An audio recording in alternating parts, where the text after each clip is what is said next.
Good afternoon, members.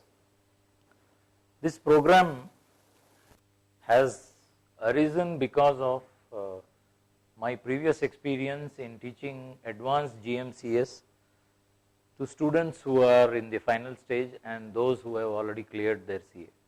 I have done this for the last 6 months and thought that there was some message which could also be shared with those young members and those who are looking at indirect tax as a new area of practice.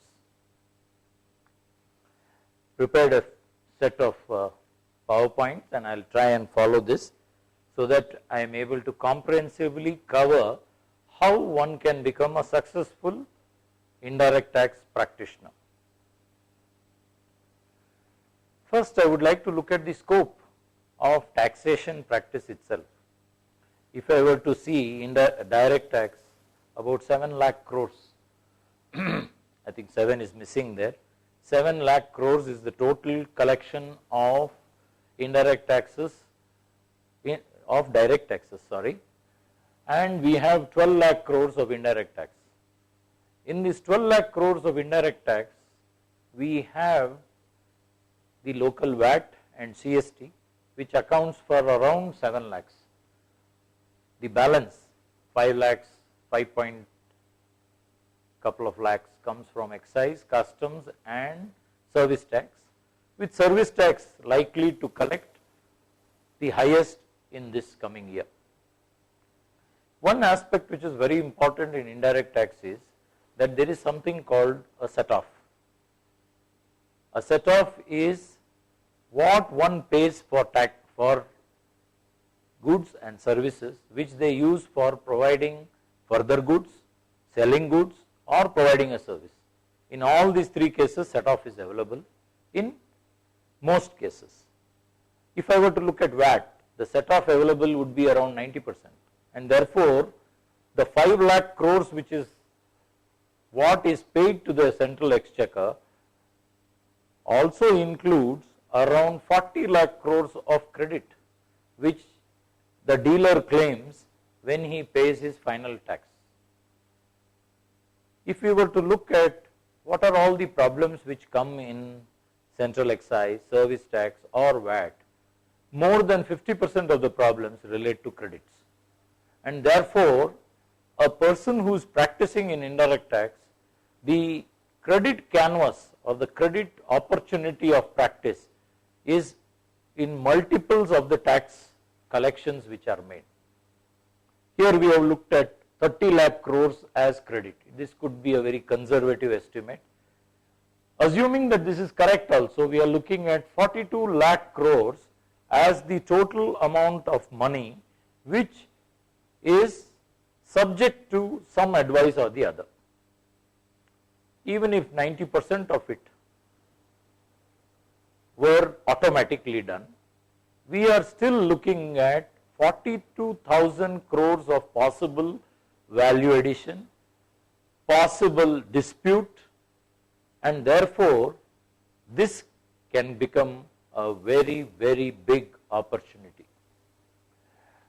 Another thing I would like to examine is if I were to look at a balance sheet of a private limited company or a company or a firm and it is doing manufacture, the total indirect tax in that, including customs, excise, service tax, VAT, etc., would be around 25 to 30%. This is quite substantial. Therefore, if a company were having a turnover of 200 crores, you are talking about 25% to 30%. That means 50 to 60 crores only indirect taxes. In the same company, the income tax payment would be dependent on what is the net profit of this company. Assuming a 10% net profit, we are talking of 20 crores. And on the 20 crores, the tax paid would be approximately 1/3, which will come to around 6 or 7 crores. Added to this will be the TDS, added to this will be the TDS on salaries which the company makes, even if we were to add all this together, it probably would not exceed 5% of the total sales of that particular company. Similarly, if you were to look at service industry, you would find that indirect tax still accounts for substantial amounts. The service tax itself would be 14%. They would certainly be purchasing some things at paying the VAT, paying the excise duty, whether availing credit or not, secondary, but they would incur those expenses, which will ensure that this sort of a possible top line effect is there, even for a BPO company, for a ITES company, for a IT company, for a services company, you will find this impact of indirect tax on its top line. One way in which we could work this out is to download one manufacturing company's financials and one service company's financials and look at each of the items in the balance sheet, each of the items in the profit and loss account, and against that look at what possible indirect tax connection is there, whether service tax is applicable, excise is applicable, customs is applicable. This is something, this exercise if we were to do, we would find that this amount which we are talking about could be far exceeded in most companies. So now we have looked at tremendous amount of scope which is there in practice, and in that more in indirect tax. I will speak a little further. Look at when I want to practice, I cannot look at what I want. I may have my own dreams, I may have my own goals. But what I require to understand very clearly is, what is it that the trade wants? What is it that the industry wants? Most industries today, at least the new generation industries, are very, very clear that they do not have the time to run around to many, many consultants in different areas of taxation and regulation.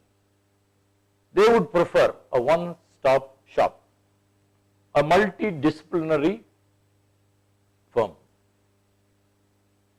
where they could get all their issues sorted out.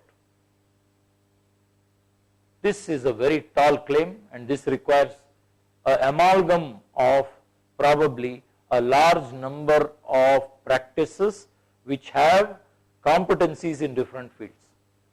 In the initial stage of practice, maybe even in the first 5 years, this may be difficult. But one who has completed 10 years would already have links and professional friends who are into other areas, and therefore they can look at this.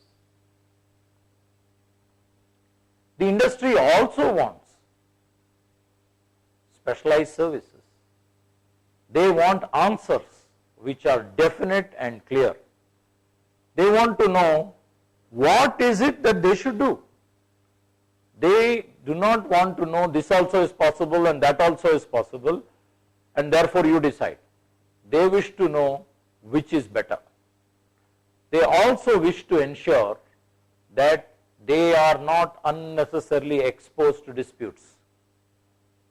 But today, in the competitive world, the optimization of taxation itself is a big issue. For a manufacturing company which has 30% indirect tax cost, even if they were optimized cost by 10%, the net addition to the bottom line would be 3%. That could be substantial, and it would make a difference. And that is the area in which we probably require to focus. Ensure we are able to look at tax optimization without exposing the client to unnecessary risks. There probably a specialist is also important. In our field, in indirect taxes, we have examined that there were very few people when we entered this field around 2 decades back, 2.5 decades back. And therefore we decided to stick to our core competency, and though we have 5 partners and more than 20 qualifieds, we do not stray beyond indirect tax. This is a decision which we took, but we do realize that a multidisciplinary firm would certainly have given more advantage to the clients, as they would not have to go elsewhere for taking additional services. Many clients today are also looking at end-to-end services. These are not only advisory, they are actual execution. This need has arisen due to retention issues, quality issues, knowledge issues, which companies find even if there is a break of 3 months or 4 months in their indirect tax function, large demands come up, they have to pay interest, they have to pay penalties, and also monitoring these people who are semi-skilled also is a challenge. Training them is another challenge. Therefore, many companies, especially the MNCs, today look at end-to-end compliance. They would like a firm to provide its inputs, ensure that they comply with the law, ensure that you optimize their taxes, ensure that the filing is done, ensure that there are no problems at the time of audit or any objection from the statutory auditors. This is the ultimate goal of many enterprises, end to end. Other than this, indirect tax laws have not been very stable. They have been very uncertain. If you were to look at service tax law, which is causing lot of disputes, lot of doubts today, we find that every 1 or 2 years there is a substantial change in the law. Recently we had the negative list, and when the negative list came, the purpose of the negative list was to avoid too many variations and bring some certainty into the law. However, we have seen the definition of service has undergone changes. The negative list itself has got pruned. Exemptions have got changed. Many new exemptions have been added. Exemptions which were core have been whittled down. All this has happened after the negative list came. And therefore, who can keep update of all this?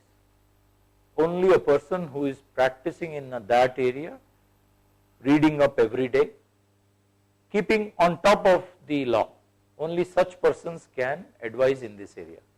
Therefore, in indirect tax, people are looking at business advice. In companies also, professionals may be there, chartered accountants would be there who know the indirect tax law, but they wish to be assured that what they are doing is correct, due to the fact that in case of any mistake, the risks are very high, and therefore they would come to an expert, a person who specializes, to look for confirmation and validation of what they have done. This validation could also take the form of audit, and who better than a chartered accountant to do the audit? The chartered accountant could go, have his checklist. Where do we get checklists? Checklists may be available even on the net. Other than the net, checklists are available in any good commentary of any law. You look at service tax, checklists are available. You look at excise, checklists are available. You look at VAT law, even if you Google, you get a checklist of VAT. Maybe you have to change it to the current position, number one. Number two, you have to change it to the local laws. With that, a checklist is already available. So a person can use a checklist to validate what all has happened. Some sort of an internal audit of indirect taxes is the call of the day. While traditional internal audits cover areas of income tax, company law, internal control, and the IS audits, that the information systems audit, look at controls within the computer, in the programs, in the master creation, in the authorizations, in the overrides. In indirect tax, not much of internal audit is being done presently in India. A handful of firms, maybe 10, 20 firms in India are actually doing comprehensive indirect tax audit. This is certainly a very good area of opportunity in indirect tax, and that is what the industry wants also. They want your validation that things are all right. They want to know that they will not get any demands. They want to know that they have taken all the credits which are admissible to them. They want to know that they are not incompetitive or uncompetitive because of additional taxes. This itself is one huge area of practice. In all the consultation which takes place, maybe 10% or 20% could come to problems which are not able to solve. There is some dispute with the department. When there is an audit, the auditor says something and company is not sure whether that is correct or wrong. The statutory auditors come for a statutory audit and he sees that the returns are not matching with the books. The reconciliation prepared between the figures in the books and the returns is not up to the mark. There are a lot of gaps. In such case, he may require to see that that gap is bridged. Sometimes there are interpretation in the law. Due to frequent changes also, interpretations change. And therefore, at that time also you can have issues arising which the client wants a problem to be solved.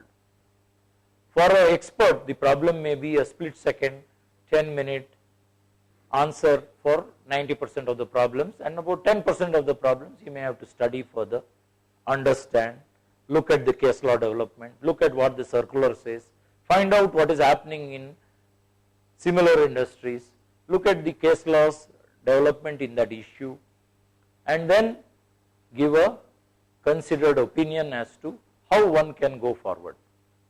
These are also some areas where the industry is looking at professionals too. The next one is very, very important for the industry. Today when you are working, manufacturing industries are working at 3 to 5% margin. Adding a few percentage to that margin is always welcome. They also are running against time. So the time also, if we could save, one of their officers going regularly to the various indirect tax departments, resolving disputes, may not be productive for that company. That person sitting in his job as a finance manager may be able to contribute much more in areas of finance, in areas of cutting costs, rather than solving tax disputes. In such cases also outside independent help is looked at. Let us look further. Many times we know that there is something available. For example, the FTP benefits are substantial. In fact, we had a lecture recently on the FTP benefits, and we will be sharing the links to the video in the end of this particular lecture, which you could click to reach there. There are enormous benefits available for exporters in FTP. The benefit could be between 3 to 8% of the FOB value of exports. Many exporters already take some benefit, maybe duty drawback, maybe rebate, maybe a focus product scheme. Some of them are mistaking some of the benefits which were available up to 2015, such as the focus market scheme, the SHIS script, and also the focus product scheme. If they have missed out this, even now it is not too late. They could still make an application. But again, for this, knowledgeable professionals are necessary to ensure that benefit which is available to the company, which their competitors are already taking, also are taken by the company, so that they keep ahead. One of the things which has changed in the last 2 decades is that The industry no longer wants the professional only to confirm the credibility of their figures. That is a very important function which large number of us chartered accountants are carrying out. However, now industry is looking at value addition. They want every consultant to provide value.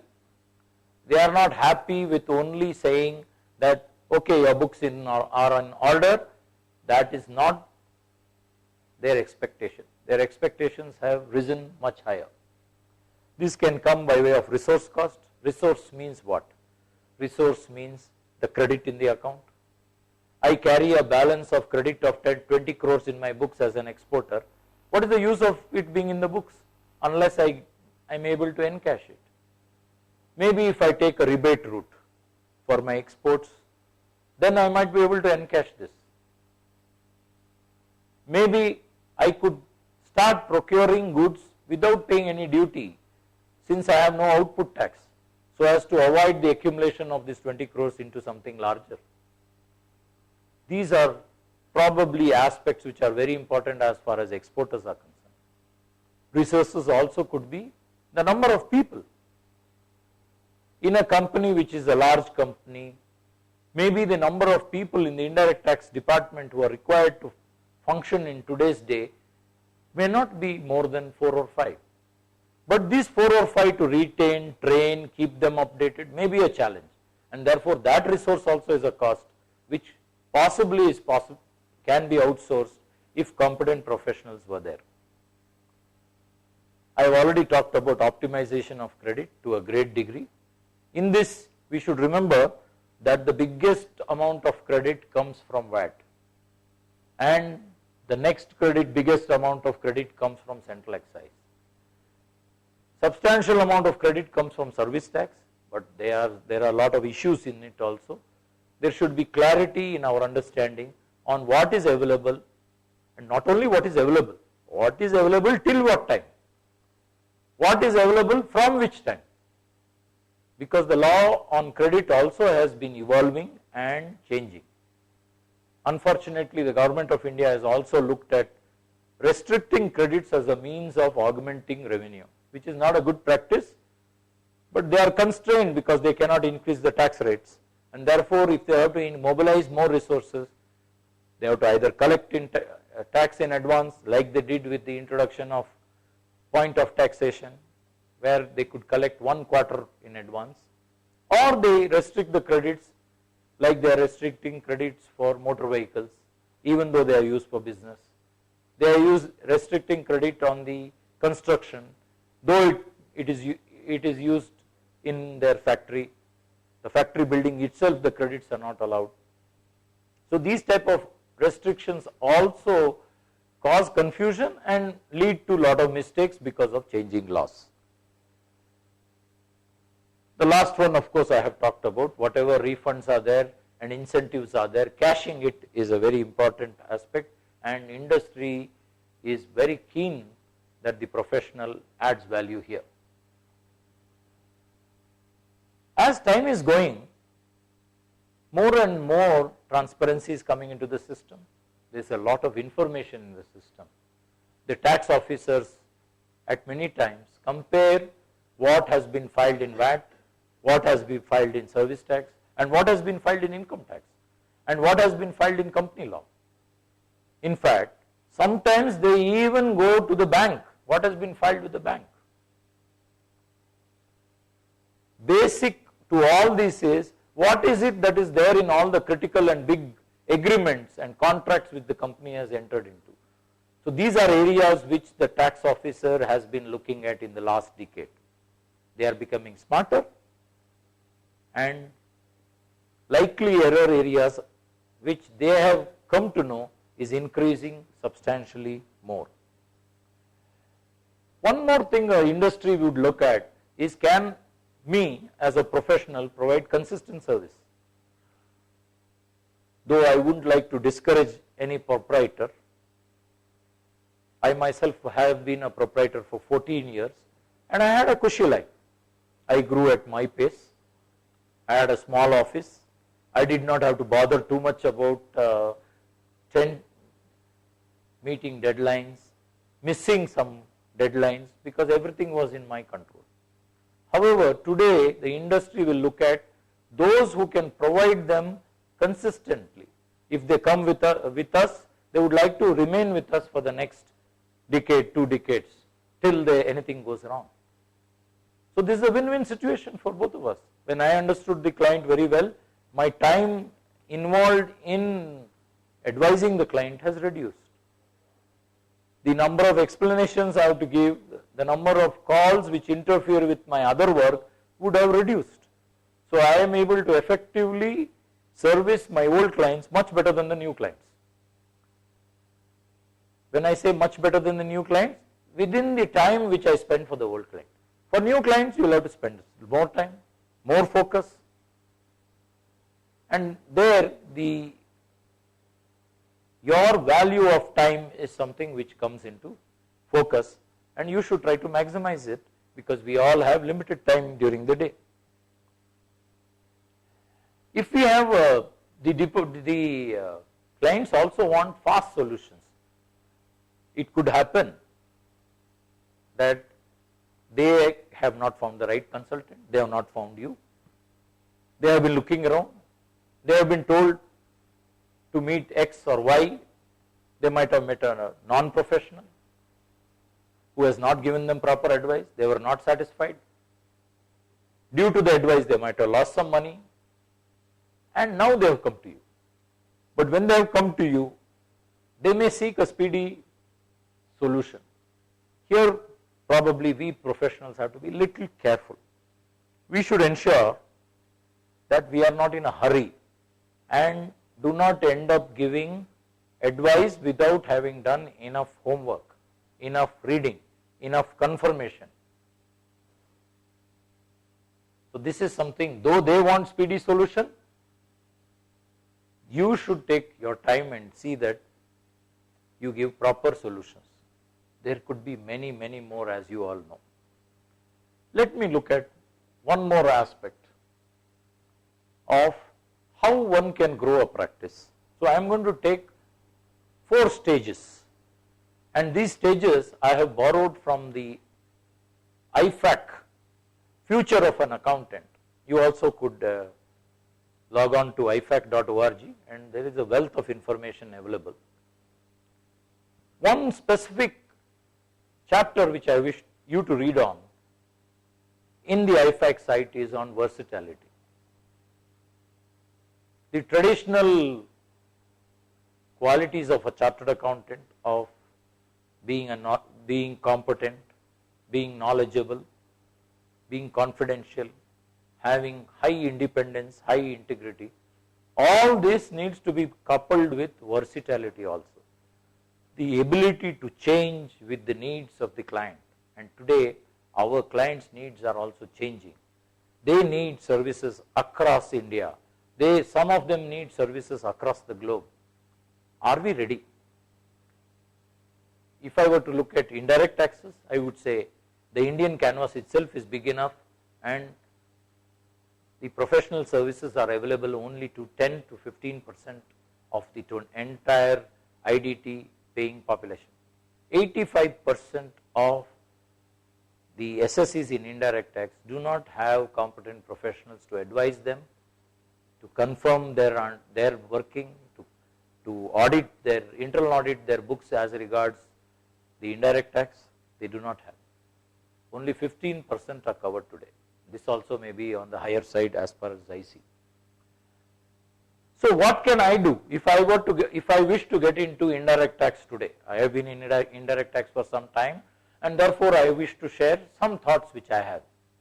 Maybe in the initial stages I require to read up until I have a good knowledge of the law, reasonably good knowledge of the law. How can I advise? Some of us, especially those chartered accountants who have qualified after 2000, which is in the last 15 years, you all have done indirect taxes already in your maybe in your inter or IPCC and in your final. You already have a reasonably good idea about indirect tax. Maybe you have to brush it up, refresh it. Your knowledge should first become substantially more than what it is today, substantially current and updated, which may be very important when advising people, and therefore some effort has to be made on updating oneself and acquiring the knowledge. Resources are available everywhere. Free resources also are available. There are free online books available on service tax and central excise, and if you Google it, you probably will get it. Other than that, if one is a serious practitioner, it is always advisable to have a couple of commentaries.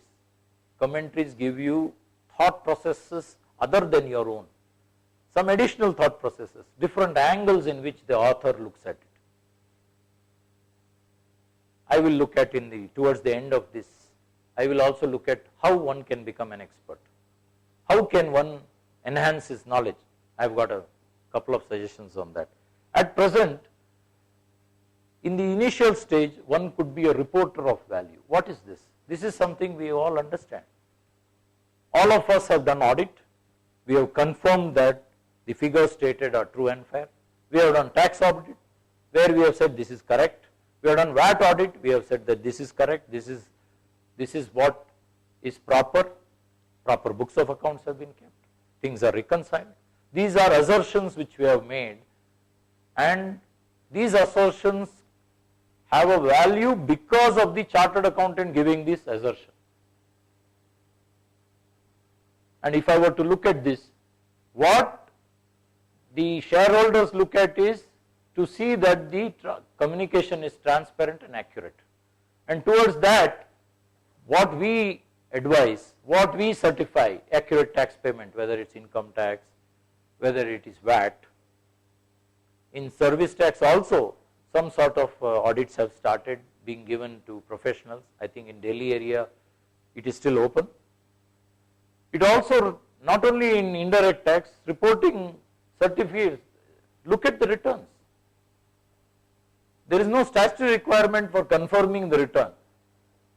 But a company or an indirect tax payer who is paying say 10 lakhs per month would like to know whether that 10 lakhs has been paid correctly, should 8 lakhs have been paid, or should 11 lakhs have been paid. Both are equally alarming for him. Therefore, he would like to see that credibility of the returns is high. No need of filing revised returns multiple times. At the time of audit, questions on reconciliation between the books and the returns not coming up. We are also reporting value in independent authentic certification. There are so many certifications which come up. Export certifications are there, credit certifications are there, cost certifications are there.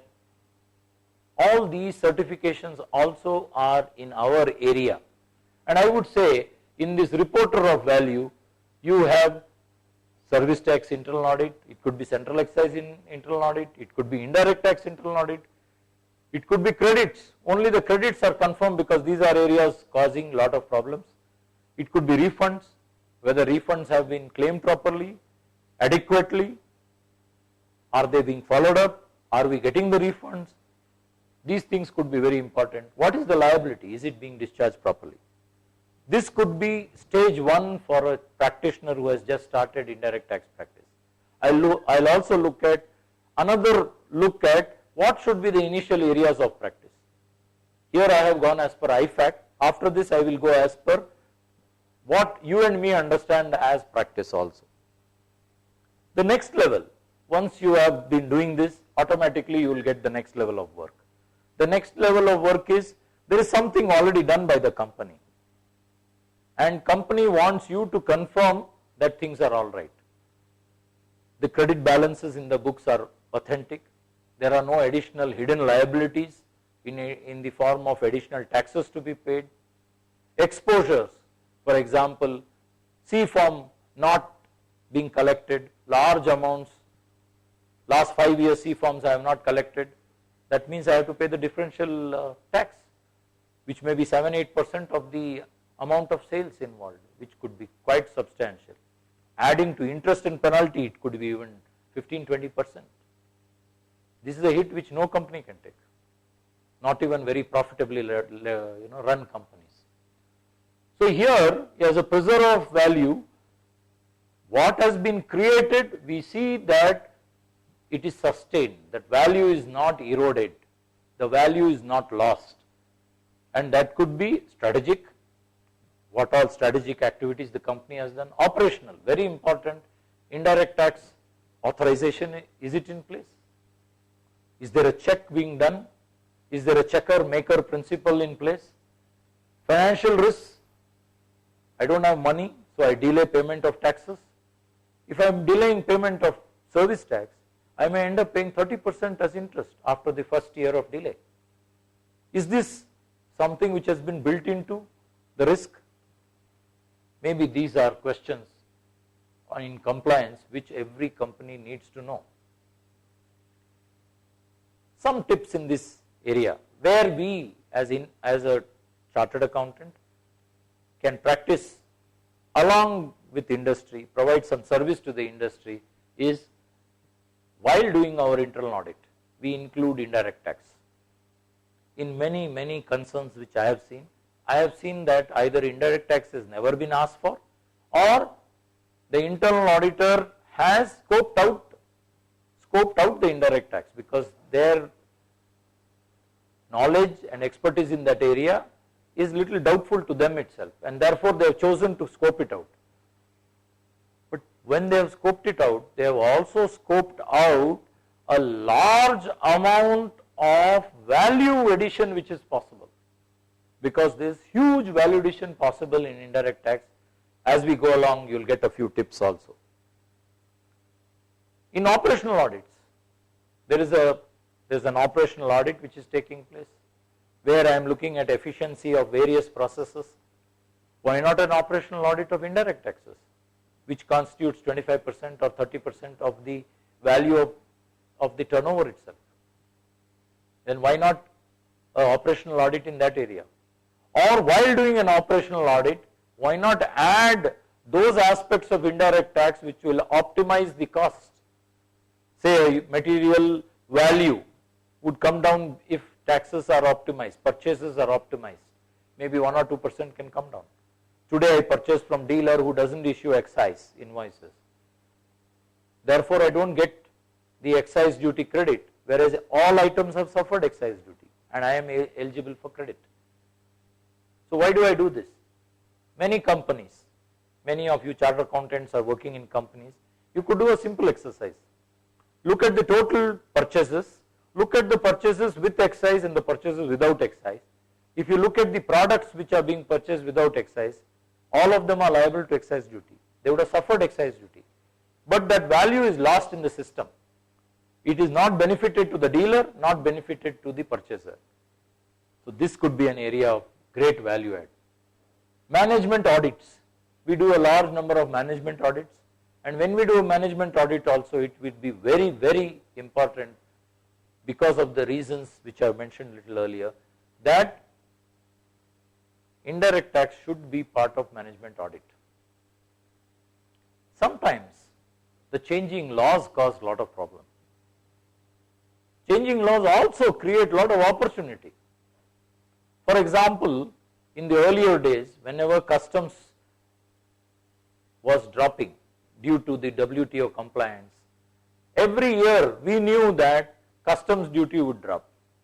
So say I have imported something in the month of February, it has reached India somewhere on 20th of February say, and I expect that this consignment which is worth say 10 crores, the duty at that time might have been, custom duty might have been 20%. I know it will drop, but I don't know whether it will really drop or how much it will drop.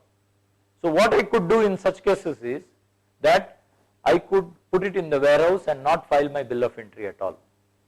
And after 28th February, when that rate became 12.5%, then I could choose to file my bill of entry and I would have to pay custom duty only of 12.5%. 7.5% I would be able to save. As of today, this particular facility may not be that much available because the custom duty has come down dramatically to around 7.5% as it is for many products. However, the same thing could be applicable to VAT, same thing could be applicable to central excise, and therefore there is a requirement to look at this. even in this recent budget from 1/6/2015, the service tax rate has increased by 1.64%. If the client is not going to pay this, then it's my cost, and therefore can I plan knowing in advance what is happening? Yes, certainly you can plan. You can see that the services are completed before that day, billed before that day. Maybe if you have received advance, if you have received an advance and also billed him, then even if the services are not completed, the previous rate would be applicable. Plan for changing laws. This is something which happens. In this, the biggest change we are looking forward today is GST. In fact, on GST also, we have also conducted a program on transitional changes, and we will be sharing that link also with you at the end of this session, and it will be there in the PowerPoint which we are sharing.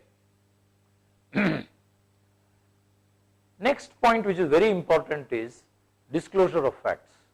No surprises. What is this? We have seen in the past that normally the entrepreneur does not like to share information with the tax officers. This was in the olden days.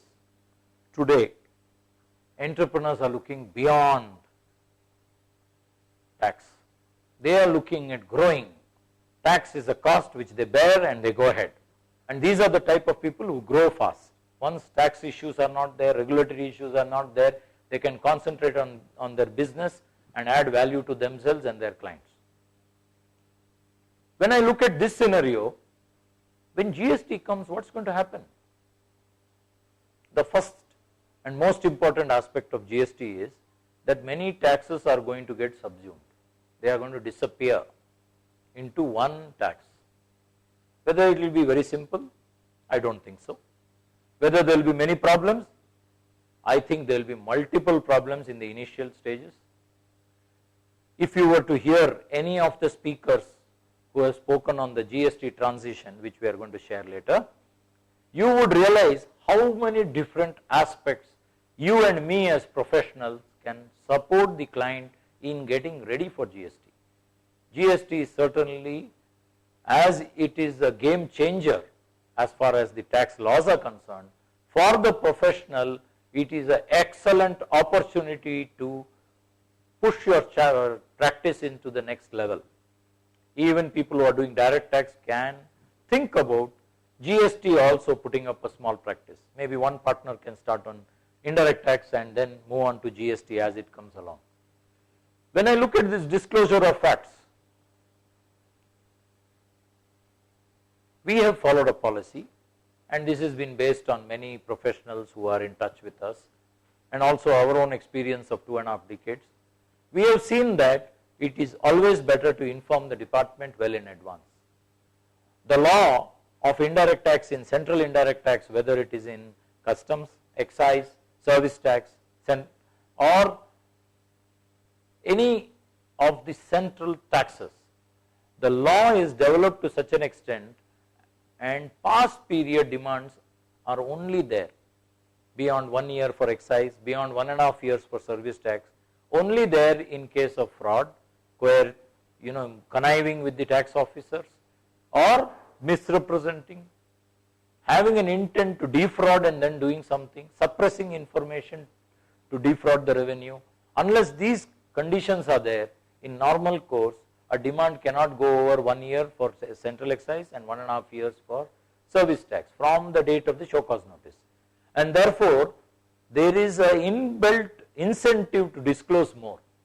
This can be done by way of speed post, can be done by registered post, where you tell the department what you are doing, how you are arriving at your liability, what are the credits you are taking, with justification wherever there is a doubt. This will ensure that you are protected. This is like a very, very cheap insurance policy. One letter of disclosure, which may cost you 500 rupees to prepare, including consultant's fee 10,000 rupees, can save you crores of rupees of future demand. This is something I would advocate for every chartered accountant who is practicing in indirect tax to take up and examine. The next level is a person who works in ensuring processes are in place. He is no longer only a transaction based advisor. The first two were, the first one was I certify what is there. The second one is I ensure value is preserved. This third one which I am talking is I enable the value. I tell the client, why don't you do this? You are an EOU, but you can get more benefit in duty drawback. The other schemes of foreign trade policy are better for you. Why are you doing this in this manner? Why don't you transfer the goods directly to the customer? Why are you duplicating the taxes in between? Maybe I can give many such advice based which will ensure that I am giving value right on day one. This can come about for projects, for optimizing the tax of a particular transaction. This can also come about for optimizing tax for the organization as a whole. So here I am going to look at value creation and planning for value creation. Planning is not enough. Many times planning has been done but is not been executed properly. So therefore monitoring the implementation, seeing that the process is put in place, after which maybe a small check is required to ensure that things are going on well. Some of the opportunities which come up here are a standard operating procedure. Many of you who are listening to this would have gone and done audit of many companies. How many companies had a standard operating procedure for indirect tax, which accounts for, as we have said earlier, at least 15 to 30% of the total cost or the total turnover of the company? When it is such a large quantum, why SOP is not there? The cash payment may be 0.5% of the total turnover of this company, but cash payments have an elaborate SOP. Why not for credit? Why not for arriving at the liability? Why not for filing returns? Why not for the reconciliations which are necessary? Why not for C-form, received, not received, follow-up, register?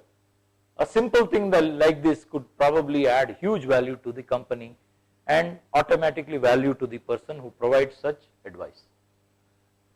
Many of us, as we are chartered accountants, we are exposed to a lot of technology. Today's chartered accountant who is coming out of our institute even goes through advanced ITT. It could be better, I know. Maybe then SAPs are not shown, on-hand working is not there, but still advanced micros is taught. If one were to look at them and look at the chartered accountant 20 years back, they did not have any information technology training at all. Now you have two types of training. One is a basic and one is the advanced. And such knowledge, including the courses which are there, the DISA course is there. Other than the DISA course also there are other courses which may be interesting. Forensic audit, for example. The CISA course itself is very popular among chartered accountants. And there are a lot of opportunities.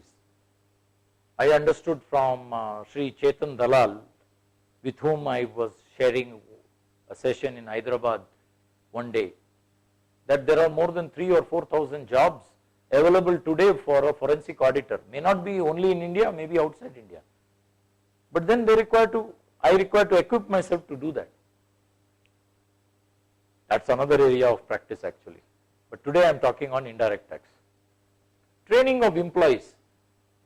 Because of this changing law, you can have a regular training programs. If you like to teach, you like to instruct. Training can be also a very good area of enabling value, because your clients will become stronger, they will comply with the law, your checking has to be less. And while training, one spin-off is, today employees don't stick to the same company too long. So these people will go somewhere else, and if they have a problem in their tax, who is it they'll remember? They are more likely to remember a teacher than an opinion written in a sheet of paper. So maybe training also can be thought of as a very good area of enabling value. Many times broadly the taxes are known what to do, but it is not implemented in a proper fashion at the time of start itself. So things are not done properly, and then errors start accumulating multiple sometimes. And therefore, in the of practice, and that will certainly enable value for what you are doing is you are making the. This is what an enabler does. Now, for enabling, probably our experience has to be little more in indirect taxes. Let me look at the last and the final accountant who, say 5 or 10 years, can be. This is the area where you could even be a creator, looking at various aspects of the taxation. Please remember, 30% of the cost of a product is indirect tax. So if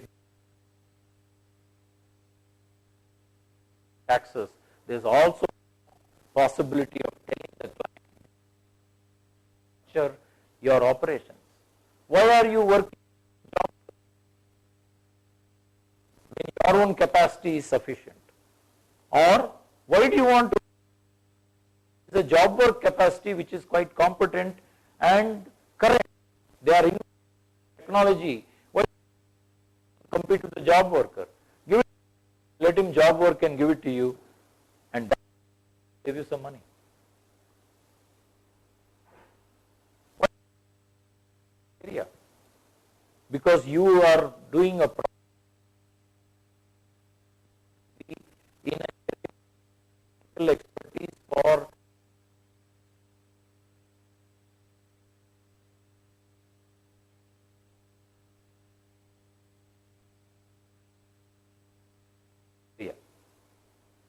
So it's very important to look at these aspects when we look at creator of value.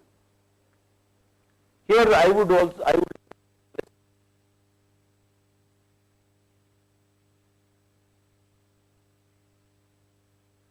this could be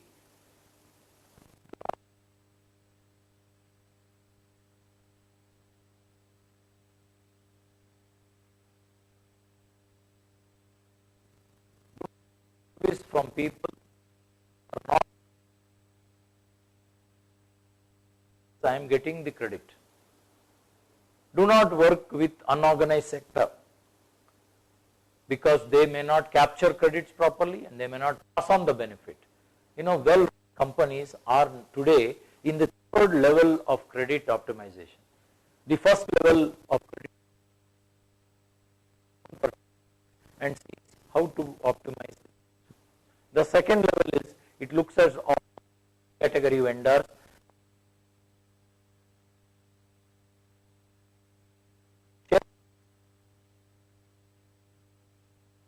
avails maximum, and what happens when that person avails maximum credit? 50% is passed on to the customer. So the customer is gaining. Many companies have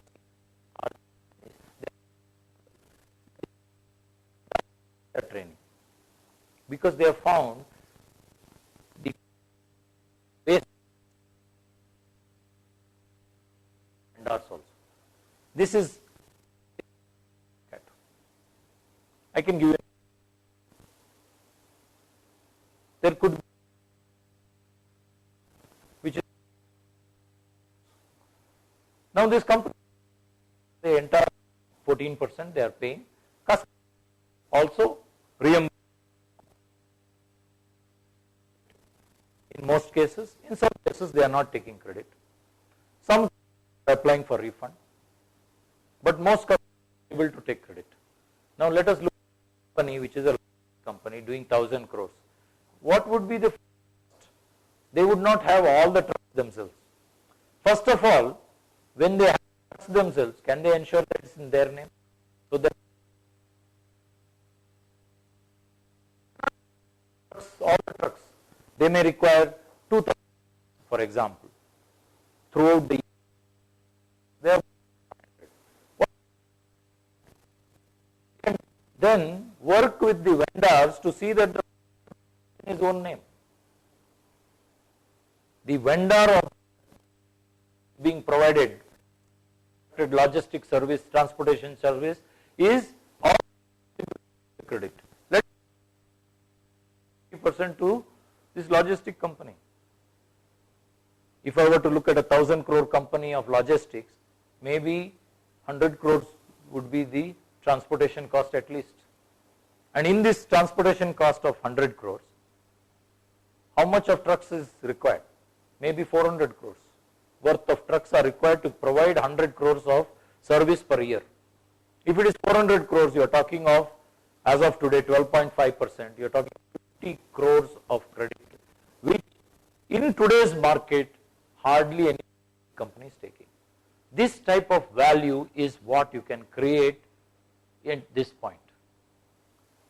There are people who are they are under service tax, registered in various some parts of the country. Large amounts of accumulation of credit is there. In some parts, payments are being made. Not this company centralized. Having a centralized registration, all the credits can be funneled and utilized most optimally. This is something which is possible. They are located in India. We have talked about this. Depending on what your business demands, and also at times duty. Being in a room,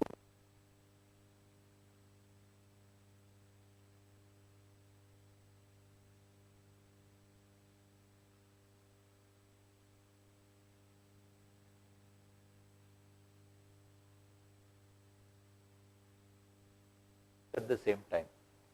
Tax optimization, I am not going to repeat much because I have said.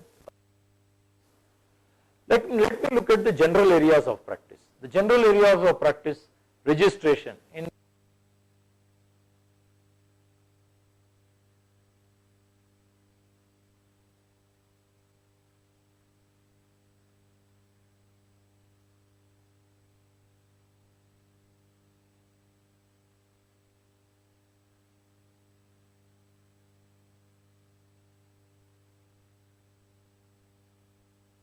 what is business?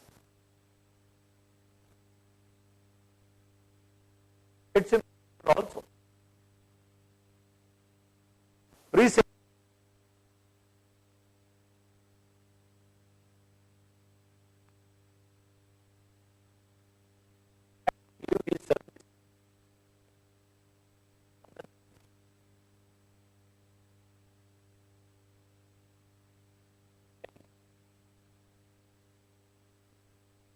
For the tender,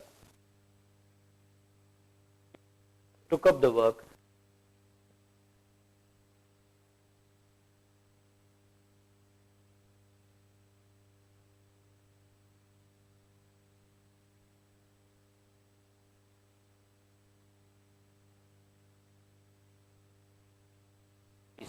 road transport corporations, who are all separate. If one were doing work for, say, the COMs, BESCOM, HESCOM, which are all the electricity service companies which have individual existence, then is it government? Is it a local authority? These are questions which he had not applied his mind, and it was a surprise, though his turnover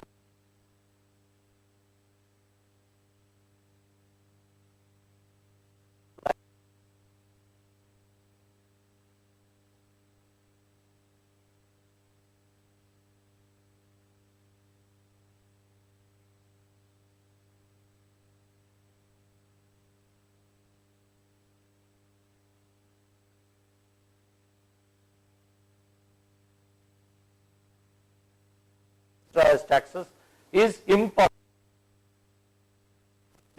Tax. And these concerns, which are government enterprises, are very clear, all inclusive rates they will give. So now he had an option, should he register or not? He chose not to register, decided to start complying with the law, and then go ahead. So the importance of registration I have only underlined. Next important aspect is amendment. Many people do not amend I am a service provider in branches in Hyderabad, Chennai.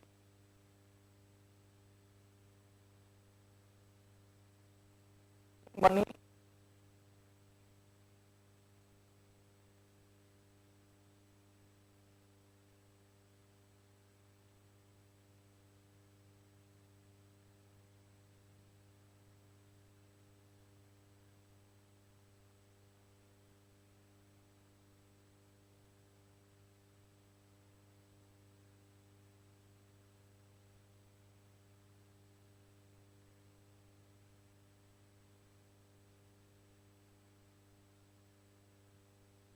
provision or distribute sales outlets. In all these cases, the credit from all these places can be enabled if registered. So therefore, amendment is very important. Initial disclosure I want, and